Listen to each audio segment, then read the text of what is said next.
China is rebuilding the Great Wall. However, no longer do they need to build with stones, mortar, sand, and rubble designed to stop the enemy hordes. Nowadays, they build with trees. Just like the wall erected many years ago, the world's largest man-made forest should stop an enemy that China has been fighting for many years, and which is no less dangerous than the problem of overpopulation. This enemy is the desert that occupies most of eastern China and continues to grow non-stop. Although China has an area comparable to that of the United States, only 12% of it is arable land. However, China still has the largest agricultural production in the world. All the usable land is farmed intensively, and the government has invested heavily into both increasing yields and conserving the area. It is incredible that such a populous country managed to become self-sufficient in terms of food supply. A striking example of self-sufficiency can be seen in the Xinjiang region in the northwest. It's an almost desert region, but thanks to drip irrigation and technological systems that reduce evaporation, people in Xinjiang grow vegetables without rain. What's the result? Tomatoes, garlic, onions, watermelons, melons, and much more have received international recognition and can compete in taste with fruits grown in southern Italy. Since every hectare of land is essential, desertification has become a real problem, and due to its high rate of spread, is considerably one of China's major environmental issues. And these sandy lands, currently covering up to 27% of the country's territory, are growing rapidly. By 2006, they were devouring usable land at a rate of nearly 1,000 square miles a year, up from 600 square miles in the 1950s. The most insidious enemy is the Gobi Desert. It extends over 386,102 square miles across China and Mongolia and is one of the driest deserts on Earth. Sand and dust regularly flood farms and villages, blocking roads and railways. Hundreds of thousands of tons of this substance end up in Beijing and other cities, posing a serious health hazard to their residents. Researchers estimate that desertification costs the Chinese economy billions of dollars a year. Therefore, the need to build a new Great Wall of China arose, and this time, it's green.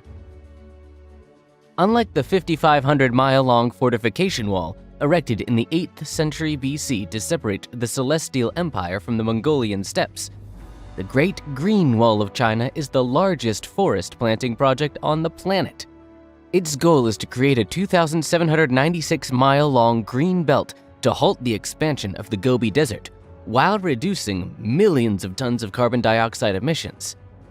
If all goes as planned, by 2050, China's forested area will increase from 5% to 15% of the country's total land area. The country decided to create shelter belts along the southern outskirts of China's 4 largest sandy massifs and 8 deserts, as well as along the lowest plateau. This is because the main Chinese deserts are located in the north, northeast, and northwest regions of the Celestial Empire, and the program is designed to protect the country from desert encroachment from the north. The name of the program itself can be roughly translated as Forest Protection of the Three Norths. At the same time, another unofficial name arose, Louis Chongqing, the Great Green Wall of China. Its author is believed to be Deng Xiaoping himself. The Chinese did not wait long to initiate the project, and soon, the main legislative body of the country made a decision obliging every citizen above 11 years old to plant at least 3 poplars, eucalyptus, or any larches annually as a contribution to the common cause. Villagers are paid for planting seedlings, and in some places, the government leases private land for planting forests. Entrepreneurs grow and sell seedlings and harvest mature trees for lumber. All of this is reported to have reduced in poverty in many areas, and it definitely made some people very rich. And so, in recent decades, instead of relying on revolutionary fervor, the government used capitalism to grow trees.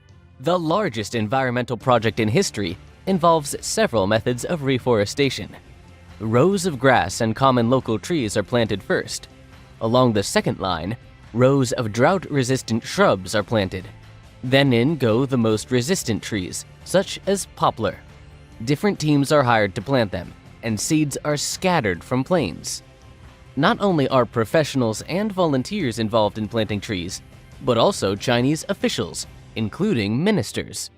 In total, more than 500 million people partake in this noble event every year, while the number of planted trees reaches billions. At this time, the project aims to plant 100 billion trees by 2050. Obviously, new technologies made their own contribution.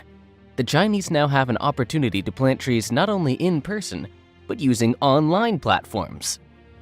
Donations are collected on authorized sites, which are then used for planting. Within the past 50 years, since the beginning of reforestation, the desert finally stopped advancing. Over the past 10 years, 13 million hectares of trees have been planted to shelter the wind, covering an area the size of Greece. Although the plan has not yet been completed, the forest area in the north has increased from 5% to 13.5%, an area the size of Western Europe. Thus, the Chinese were able to save the land from the desert, which stretches along a distance equal in size to Italy. In the areas where the very first trees were planted, the forest has now grown and the amount of rainfall has increased. Thanks to plants, the soil can retain rainwater, and the streams have increased their runoff. Wherever the land used to be dry and barren, there are now natural parks, such as the Seihanba National Forest Park, the main attraction in northern China. The project has its critics, though. Their main attacks are directed against the practice of monoculture. In most cases, only one species of tree was planted, which makes forests vulnerable to epidemics. Plant diseases have, in fact, destroyed many trees. In 2008, 1/5 of the trees perished, and in the winter, hurricanes destroyed 10% of that year's work. The World Bank urged China to strive for quality of tree species, not quantity. A few years ago, a kind of forest scandal erupted.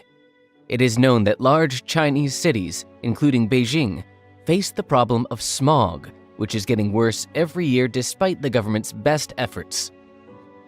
The wind blows the smog out of the cities, but in recent years this happens more rarely. It has been suggested that the free movement of air has been impeded by these new forest plantings, and because of them, the air in the cities stagnates and cannot be cleaned. Zhang Yongli, the deputy head of the State Forestry Administration of the People's Republic of China, was even forced to specifically refute this statement.